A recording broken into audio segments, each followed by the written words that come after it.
या burger king या pizza हट को बिना किसी शहर की कल्पना की किसी के बिना इस शहर की कल्पना करना मुश्किल है, परंतु एक समय था और वह समय बहुत पहले नहीं था जब उनका अस्तित्व ही नहीं था। और मेरी उम्र इतनी है कि मुझे वे दिन याद है। बी बनना कैसे सीखे। मैंने अपने अम्मी डैडी का शिष्य बनकर बी बनना सीखा। उनका पुत्र और मैं दोनों ही थे जो बी बनना सीख रहे थे, और यही वह तरीका था जिससे बहुत से लोग सीखते हैं। इसे नौकरी करते हुए प्रशिक्षण हासिल करना कहते हैं। यही वह तरीका है जिससे कई पारिवारिक, व्यावसायिक और साम्राज्य एक पीढ़ी से दूसरी पीढ़ी को हस्तांतरित किया जाता है। समस्या यह है कि बहुत कम लोग इतने सौभाग्यशाली होते हैं कि वे बी बनने के पर्दे के पीछे के पहलुओं को सीख सके। अधिकांश कॉर्पोरेट मैनेजमेंट परीक्षण कार्य आपका सिर्फ मैनेजमेंट करना सिखाता है। कंपनी आपको सिर्फ मैनेजर बनने का परीक्षण देती है। बहुत कम लोग यह सीख पाते हैं कि बी बनने के लिए सचमुच क्या आवश्यक है। अक्सर लोग बी क्वाड्रेंट की अपनी यात्रा के बीच में एस क्वाड्रेंट में उलझे रहते हैं। ऐसा मालूम इसलिए होता है क्योंकि वे पर्याप्त सक्सेस सिस्टम नहीं बना पाते हैं। वे सिर्फ सिस्टम का अनिवार्य हिस्सा बनकर रह जाते हैं, जबकि सफल बी एक ऐसा सिस्टम विकसित करता है जो उनके बिना भी चल सकता रहता है। ऐसे तीन तरीके हैं जो आप तेजी से बी क्वाड्रेंट में पहुंचा सकते हैं। एक, मार्गदर्शक खोजें। मेरे अम्मी डैडी मेरे मार्गदर्शक थे। मार्गदर्शन मेंटर वह होता है जो उस काम को पहले कर चुका और सफलतापूर्वक कर चुका है। परमादर्शक ना खोजें। परमादा एडवाइज़र वह है जो आपको बताता है कि काम कैसे करना है, हालांकि उसे व्यक्तिगत रूप से वह काम कभी नहीं किया हो। अधिकांश परम सरदारता एस क्वाड्रेंट में होते हैं। दुनिया ऐसे एस लोगों को भरी पड़ी है जो आपको बताने की कोशिश करती है कि बी या आई कैसे बना जाता है। मेरे अम्मी डैडी एडवाइज़र नहीं बल्कि मार्गदर्शक थे। उन्होंने मुझे जो बेहतरीन नसीहत दी थी उनमें से एक याद थी, जो जो सलाह लो उसके बारे में सावधान रहो। हालांकि तुम्हें अपना दिमाग खुला रखना चाहिए, परंतु हमेशा इस बारे में जागरूक रहना कि सलाह किसी क्वाड्रेंट से आ रही है। मेरे अम्मी डैडी ने मुझे सिस्टमों के बारे में सिखाने के साथ यह भी सिखाया कि लोगों को मैनेजर बनने के बजाय उनके लीडर कैसे बना जाता है। मैनेजर अक्सर अपने अधीनस्थों को अपने से हीन मानते हैं, जबकि लीडर्स को उन लोगों को दिशा देनी होती है जो प्रायः उन्हें ज़्यादा स्मार्ट होते हैं। अगर आपको अपना बिजनेस सिस्टम शुरू करने के लिए मूलभूत जानकारी चाहिए और आप इस विषय पर कोई उत्कृष्ट पुस्तक पढ़ना चाहते हैं तो माइकल गर्बर की ई मिथ पढ़कर देखें। जो लोग अपना खुद का सिस्टम बनाना सीखना चाहते हैं उनके लिए यह पुस्तक अनमोल है। सिस्टम के बारे में सीखने का पारंपरिक तरीका यह है कि किसी प्रतिष्ठित कॉलेज में CSBA की डिग्री लेकर किसी कंपनी में तेजी से तरक्की देने वाली कोई नौकरी खोज ले। SBA की डिग्री महत्वपूर्ण है क्योंकि उसमें आपको अकाउंटिंग की मूलभूत बातें सिखाते हैं, और यह भी है कि किसी तरह आर्थिक आंकड़े बिजनेस को सिस्टम से संबंधित होते हैं। दरअसल अगर आपके पास SBA की डिग्री है तो इससे यह मतलब नहीं है कि आप उन सभी सिस्टमों को चलाने में निपुण हो चुके हैं जिनसे मिलकर संपूर्ण बिजनेस सिस्टम बनता है। बड़ी कंपनियों में अवश्य सभी सिस्टम और बिजनेस के सभी पहलुओं के बारे में सीखने के लिए आपको वह 10 से 15 साल तक बिताने पड़ेंगे। इसके बाद आपको वह बड़ी कंपनी छोड़कर अपनी खुद की कंपनी शुरू करनी होगी। किसी सफल बड़े कॉरपोरेशन में नौकरी करना वैसा ही है जैसे मार्गदर्शक अपने तनख्वाह दे रहे हैं। मार्गदर्शक और वर्षों के अनुभव के बाद भी पहले तरीके से बहुत मेहनत लगती है। अपना खुद का सिस्टम बनाने में बहुत से प्रयोग गलतियाँ की ज़रूरत होती है। इसमें शुरुआत कानूनी खर्च और कागजाई कार्रवाई की भी ज़रूरत होती है, और यह सब उसी समय होता है जब आप अपने लोगों के से विकसित करने की कोशिश कर रहे होते हैं। फ्रेंचाइजी नंबर 2, फ्रेंचाइजी सिस्टम के बारे में सीखने का एक और तरीका फ्रेंचाइजी खरीदना है।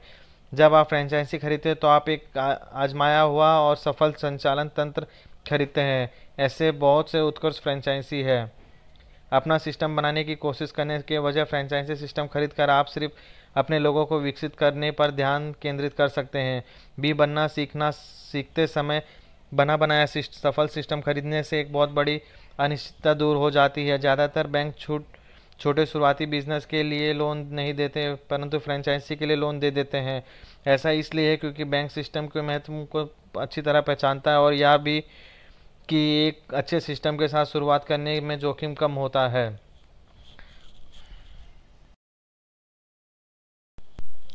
Number 3, network marketing. इस मल्टी लेवल मार्केटिंग या डायरेक्टर डिस्ट्रीब्यूशन सिस्टम भी कहा जाता है। कानूनी तंत्र ने फ्रेंचाइजी की तरह ही शुरुआत में नेटवर्क मार्केटिंग को गैर कानूनी घोषित करने की कोशिश की थी। कुछ ऐसे देश भी हैं जिन्होंने इसे गैर कानूनी घोषित करने में सफलता पाई है या इसे बहुत बुरी तरह सीमित कर दिया है। किसी भी तरह के नए सिस्टम या विचार का अक्सर इस दौर से गुजरना ही पड़ता है, जिसे अजीब या संदिग्ध रूप से विकसित किया जा सकता है। पहले तो मैंने भी सोचा था नेटवर्क मार्केटिंग धोखाधड़ी है, परंतु बरसों तक जब मैंने नेटवर्क मार्केटिंग द्वारा उपलब्ध सिस्टम का अध्ययन किया और मैंने इस प्रकार की भी बिजनेस में अपनी कई मित्रों को सफल होते देखा, तो मैंने अपनी मानसिकता बदल ली। जब मैंने अपने पूर्वग्रह छोड़ दिए और नेटवर्क मार्केटिंग पर रिसर्च की, तो मैंने पाया कि बहुत से कई लोग ईमानदारी और मेहनत से सफल नेटवर्क मार्केटिंग बिजनेस बना रहे थे। जब मैं इन लोगों से मिला तो मैंने देखा कि उन बिजनेस को दूसरे लोगों के जीवन और वित्तीय भविष्य पर बहुत ज़्यादा प्रभाव पड़ रहा है। मैं सचमुच नेटवर्क मार्केटिंग सिस्टम के महत्व को समझ गया और उसके प्रति प्रशंसा के भाव से भर गया। बहुत बहुत कम प्रवेश शुल्क, लगभग $200 के करीब देकर लोग एक बने बनाए सिस्टम का खरीद कर उसमें प्रवेश कर सकते हैं और तत्काल अपना बिजनेस बनाना शुरू कर सकते हैं। कंप्यूटर प्रौद्योगिकी के विकास के कारण उन्हें संगठन पूरी तरह स्वचालित होते हैं। नेटवर्क मार्केटिंग सॉफ्टवेयर सिस्टम कागजी लिखापढ़ी, ऑर्डर की प्रोसेसिंग, डिस्ट्रीब्यूशन, अकाउंटिंग और फाइलों को सिरदर्द लगभग पूरी तरह से संभाल लेता है। इस ऑटोमेटेड बिजनेस अवसर के माध्यम से नए डिस्ट्रीब्यूटर अपने सारे प्रयास अपने बिजनेस को बनाने के पर केंद्रित कर सकते हैं। उन्हें छोटे बिजनेस के सामान्य शुरुआती सिरदर्द के बारे में चिंता करने की जरूरत नहीं होती। सिस्टम स्वतंत्रता का सेतु है। बेघर बनना एक ऐसा अनुभव नहीं है जिसे मैं दोहराना चाहूँ। दरअसल किम और मेरे लिए यह अनुभव अनमोल था। आज हमारे पास जो है उससे हमें स्वतंत्रता और सुरक्षा नहीं मिलती। सुरक्षा यह जानने और इस विश्वास से मिलती है कि हम दोबारा बना सकते हैं। उस मुश्किल समय के बाद हमने एक रियल एस्टेट कंपनी, एक ऑयल कंपनी, एक माइनिंग कंपनी और 2 शिक्षण कंपनियां बनाई। इस समय में सफल सिस्टम बनाना सीखने की प्रक्रिया हमारे लिए लाभदायक रही। दरअसल मैं इस प्रक्रिया से गुजरने की सलाह किसी को नहीं देना चाहूंगा जब तक कि वे सचमुच इससे ना गुजरना चाहे। कुछ साल पहले तक भी क्वाड्रेंट में सिर्फ उन्हीं लोगों को सफल होने का संभावना थी जो बहादुर या अमीर हो। किम और मैं निश्चित रूप से बहादुर रहे होंगे, क्योंकि यह तो तय है कि हम अमीर नहीं थे। अधिकांश लोग क्वाड्रेंट के बाएं हिस्से में इसलिए फंसे रहते हैं क्योंकि वे यह महसूस करते हैं कि अपना खुद का सिस्टम बनाना बहुत ज्यादा जोखिम है। उनके लिए नौकरी में सुरक्षित बने रहना ज्यादा स्मार्ट तरीका है। आज मूलतः प्रौद्योगिकी में हुए परिवर्तन के कारण सफल बिजनेस मालिक बनने में जोखिम बहुत कम हो गया है और मैंने अपने खुद के बिजनेस सिस्टम का स्वामी होने का अवसर लगभग हर एक के लिए उपलब्ध है। फ्रेंचाइजी और नेटवर्क मार्केटिंग ने अपना सिस्टम बनाने में की मुश्किल को आसान कर दिया है। आप एक आजमाए हुए सिस्टम के अधिकार हासिल कर सकते हैं। इसके बाद आपके पास सिर्फ एक ही काम बचता है, लोगों को विकसित करना। इस बिजनेस सिस्टमों को उस सेतु के रूप में देखें जिसे आप कैश फ्लो क्वाड्रेंट के बाएं हिस्से से दाएं हिस्से तक सुरक्षित तरीके से पहुंचा सके। या वित्तीय स्वतंत्रता का आपका सेतु होगा। अगले अध्याय में क्वाड्रेंट के दाएं हिस्से के दूसरे भाग यानी आई निवेशक के बारे में चर्चा करूंगा। अध्याय 5, निवेशकों के 7 स्तर। मेरे अमीर डैडी ने एक बार मुझसे पूछा था, घोड़े पर दांव लगाने वाले और शेयर खरीदने वाले में क्या फर्क होता है। मैंने जवाब दिया, मैं नहीं जानता। उन्होंने कहा, दोनों में ज्यादा फर्क नहीं होता, इसलिए कभी शेयर मत खरीदना। तुम्हें बड़ा होकर खुद की कंपनी बनानी चाहिए जिसके शेयर ब्रोकर बेचे और दूसरे खरीदे। मेरे अमीर डैडी की इस बात का क्या मतलब था, यह मुझे काफी समय तक समझ में नहीं आया। जब मैं दूसरे को निवेश करना सीखने लगा, तब कहीं जाकर मैं समझ पाया कि निवेशक कई प्रकार के होते हैं। इस अध्ययन के लिए मैं जॉन बर्ले को विशेष धन्यवाद देना चाहता हूं। जॉन को रियल एस्टेट निवेशक के क्षेत्र में दुनिया का सबसे प्रतिभाशाली व्यक्ति में से एक माना जाता है। 25 साल की उम्र के बाद उन्होंने अपने पास का प्रयोग किए बिना 130 से ज्यादा घर खरीदे। 32 साल की उम्र तक वे आर्थिक स्वतंत्रता पा चुके थे और उन्हें दोबारा काम करने की जरूरत नहीं थी, इसलिए मेरी तरह उन्होंने भी लोगों की शिक्षित करने का निर्णय लिया। परंतु उनका ज्ञान सिर्फ रियल एस्टेट तक ही सीमित नहीं था। उन्होंने अपने करियर फाइनेंशियल प्लानर के रूप में शुरू किया था, इसलिए उन्हें वित्तीय और टैक्स की दुनिया की गहराई समझ थी। साथ ही उनमें इसमें स्पष्टता से समझने की अद्भुत योग्यता भी थी। उनमें यह प्रतिभा है कि वे जटिल या अमूर्त विचारों को इतना आसान बना देते हैं कि वह सबकी समझ में आ जाए। लोगों को सिखाते समय उन्हें निवेशकों को 6 श्रेणियों में बांटे। वर्गीकरण का आधार यह है कि निवेश में वे कितने परीक्षण है और उनमें व्यक्तित्व के गुणों में क्या अंतर है। मैंने उनकी श्रेणियों को संशोधित किया और विस्तृत किया तथा एक 7वीं श्रेणी को भी शामिल किया है। निवेशकों की दुनिया के बारे में दूसरों को सिखाने में कैश फ्लो क्वाड्रेंट के साथ ही उनके श्रेणी विजिनों की विधि ने भी मेरी काफी मदद की है। जब आप विभिन्न स्तरों के बारे में पढ़ेंगे तो शायद आप हर स्तर पर अपने परिचित लोगों को पहचान लेंगे। सीखने का वैकल्पिक अभ्यास। हर स्तर के अंत में मैंने खाली स्थान छोड़ा है जहां आप उस व्यक्ति का या व्यक्तित्व का नाम लिख सकते हैं जो आपके हिसाब से उस स्तर पर हो। जब आप अपने किसी स्तर के बारे में पढ़ते समय लगे कि आप खुद उस स्तर में हो तो आप वहां अपना नाम लिख सकते हैं। जैसे मैंने कहा, यह सिर्फ एक वैकल्पिक अभ्यास है। इसका उद्देश्य विभिन्न स्तरों के बारे में आपकी समझ को बढ़ाना है। इसका लक्ष्य किसी प्रकार से आपको मित्र को नीचे दिखाना या अपमानित करना नहीं है। धन का भविष्य राजनीति, धर्म और सेक्स की तरह ही संवेदनशील होता है। इसलिए मैं यह सुझाव देना चाहूंगा कि आप अपने व्यक्तित्व विचारों को व्यक्तिगत ही रहने दें, उन्हें सार्वजनिक रूप से व्यक्त न करें। हर स्तर के अंत में मैंने खाली स्थान सिर्फ इसलिए दिया गया है कि ताकि आप अच्छी तरह से सीख सके। यह आप पर निर्भर करता है कि आप इसका प्रयोग करना चाहते हैं या नहीं। अपनी निवेश की कक्षाओं की शुरुआत में मैं अक्सर इसी सूची का प्रयोग करता हूँ। इससे सीखने में बहुत मदद मिलती है। इससे बहुत से विद्यार्थी स्पष्टता से यह समझ जाते हैं कि वर्तमान में किस स्तर पर और भविष्य में किस स्तर पर पहुंचना चाहते हैं। मैं इसका प्रयोग काफी समय से कर रहा हूं और मैंने जॉन की अनुमति से उनकी विधि में थोड़ा बहुत संशोधन कर लिया है ताकि मैं अपने अनुभव का प्रयोग कर सकूं। कृपया 7 स्तर को सावधानी से पढ़ें। निवेशकों के 7 स्तर। स्तर 0, जिनके पास निवेश करने के लिए कुछ नहीं होता। इन लोगों के पास निवेश करने के लिए धन नहीं होता। वे जितना कमाते हैं उतना खर्च कर देते हैं। कई बार तो वे अपनी आमदनी से अधिक खर्च कर देते हैं।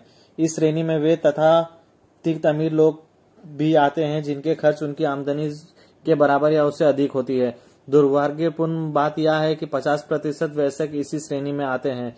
क्या आप स्तर 0 के निवेशक को जानते हैं? स्तर 1, कर्ज लेने वाले। ये लोग उधार लेकर अपनी वित्तीय समस्याएं सुलझाते हैं। अक्सर वे उधार लिए धन से निवेश भी करते हैं। उनका वित्तीय नियोजन इस तरह होता है कि वे पीटर से उधार लेकर पॉल की उधारी चुकाते हैं।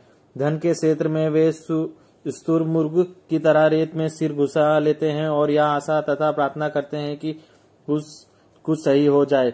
हालांकि उनके पास कुछ संपत्तियां हो सकती है, परंतु हकीकत यह है कि उन पर बहुत ज्यादा कर्ज होता है। अधिकांश मामले में वे धन और खर्च की आदतों के बारे में सचेत नहीं होते। उनकी हर मूल्यवान वस्तु के साथ कर्ज जुड़ा होता है। वे भावनाओं में बहकर क्रेडिट कार्ड को अधिकांश उपयोग करते हैं। जब क्रेडिट कार्ड का कर्ज ज्यादा हो जाता है तो वे उस कर्ज को दीर्घकालीन में होम इक्विटी लोन में बदल लेते हैं ताकि उनके क्रेडिट कार्ड का हिसाब चुकता हो जाए और वे दोबारा खर्च कर सके। अगर उनका मकान मूल्य बढ़ जाता है तो वे इक्विटी पर दोबारा कर्ज ले लेते हैं या फिर एक ज्यादा बड़ा और महंगा मकान खरीद लेते हैं। वे मानते हैं कि रियल एस्टेट का मूल्य हमेशा बढ़ता है। अभी कुछ नहीं, आसान मासिक किस्तों में, जैसा वाक्य उन्हें हमेशा आकर्षित करते हैं।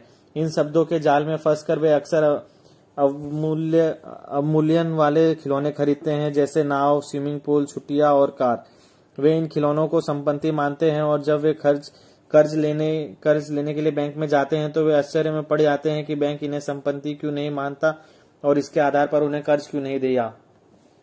शॉपिंग करना उनका प्रिय काम है। वे ऐसी चीजें खरीदते हैं जिनका उन्हें जरूरत नहीं होती और ऐसा करते समय वे खुद से कहते हैं, खरीद भी लो, तुम इनसे आनंद लेने के हकदार हो, या तुम्हें शानदार व्यक्ति हो कि तुम्हें यह मिलना ही चाहिए, या अगर मैं अभी इसे नहीं खरीदूंगा तो हो सकता है मुझे या दोबारा इतनी सस्ते नहीं मिले, या सेल में रखी है, या मैं अपने बच्चे को वह सब देना चाहता हूं जो मुझे नहीं मिला।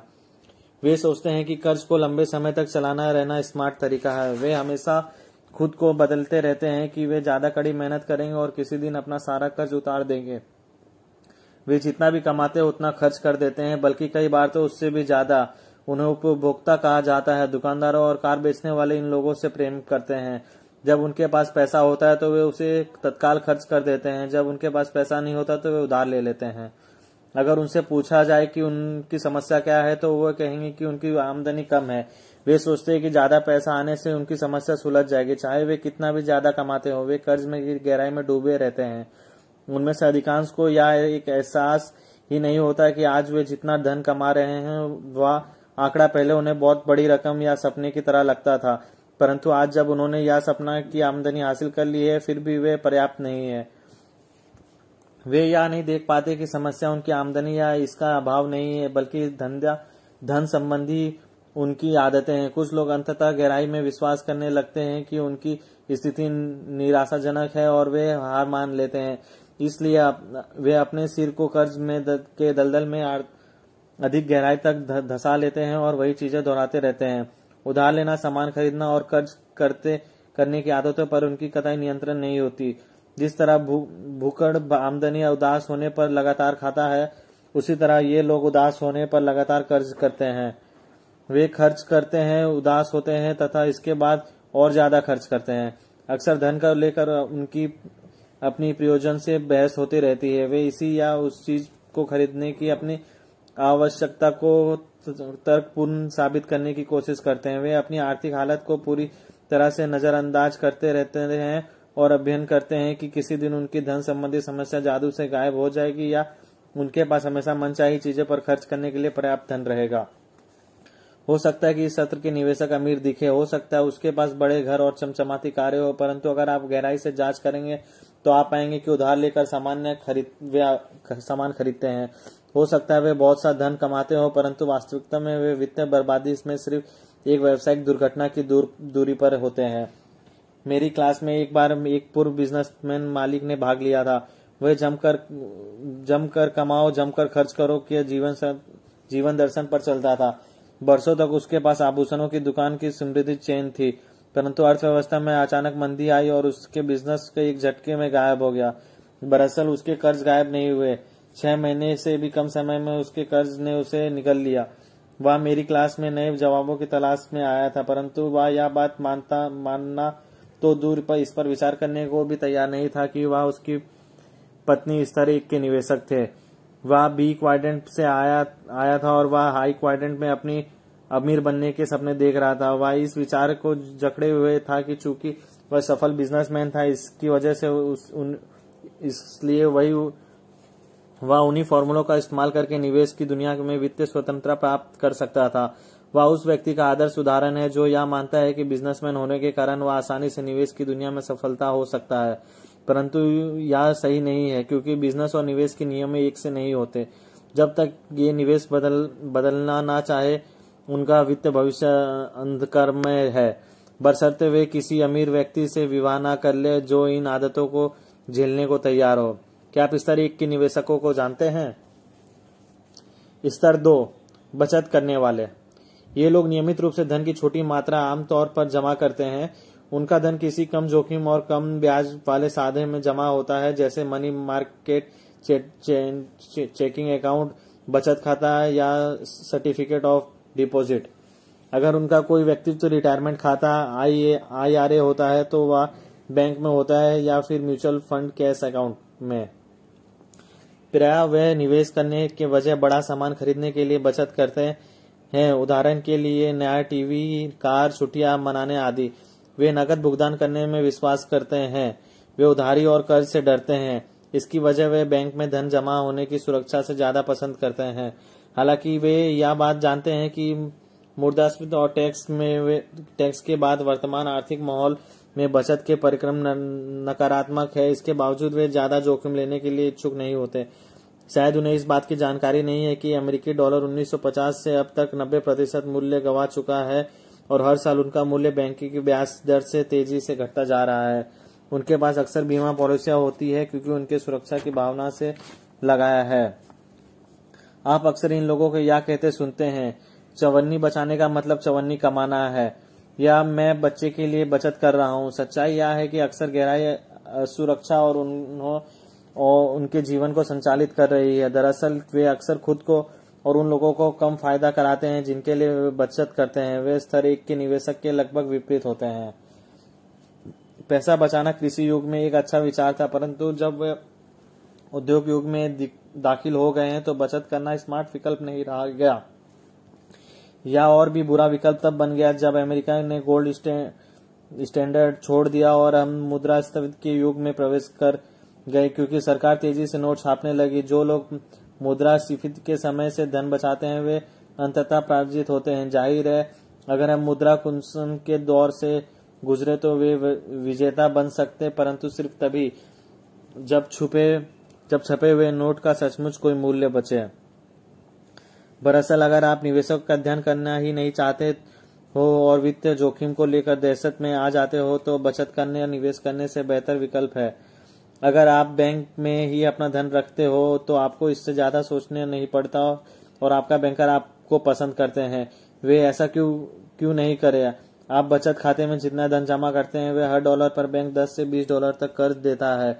बैंक जो कर्ज देता है उस पर 19% तक का ब्याज वसूलता है, परंतु बैंक आपको 5% से भी कम ब्याज देता है। हम सबको बैंकर बनना चाहिए। क्या आप स्तर 2 के निवेशकों को जानते हैं? स्तर 3 स्मार्ट निवेशक। इस समूह में 3 तरह के निवेशक होते हैं। इस स्तर का निवेशक करने की आवश्यकता के बारे में जागरूक होते हैं। ये लोग कंपनी रिटायरमेंट प्लान 401 के एसपी सुपर एन्युएशन में भी हिस्सा ले सकते हैं। कई बार वे म्यूचुअल फंड, स्टॉक, बॉन्ड में बाहरी निवेश भी कर सकते हैं।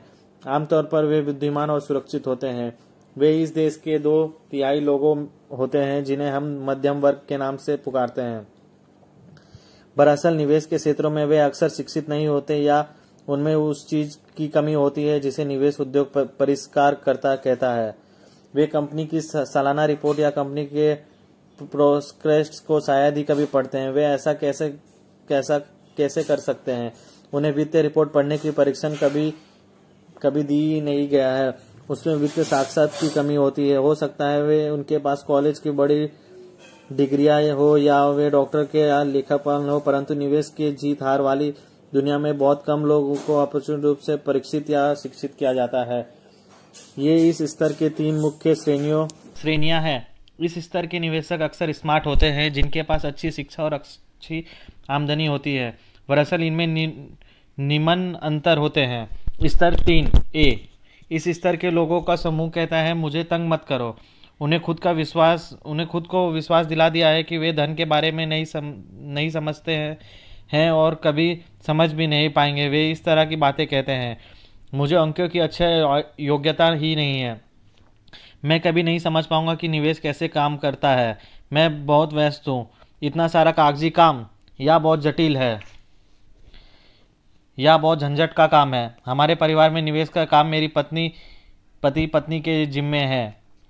ये लोग या तो धन को अपने रिटायरमेंट प्लान में डालकर निठल्ला कर देते हैं या फिर वे उसी किसी वित्तीय योजनाओं को दे देते हैं जो डाइवर्सिफिकेशन की सलाह देता है। इसके बाद वे अपने वित्तीय भविष्य के बारे में कभी सोचते ही नहीं। वे हर दिन कड़ी मेहनत करते हैं और खुद से कहते हैं कम से कम मेरे पैसे रिटायरमेंट की योजना तो है।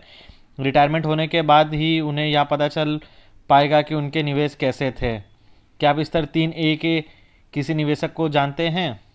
स्तर 3B दूसरी श्रेणी दोषदर्शी की है। ये लोग वे स्तर सारे कारण जानते हैं कि कोई निवेश सफल क्यों नहीं होगा। ऐसे लोगों आपके आसपास रहना खतरनाक है। वे अक्सर बुद्धि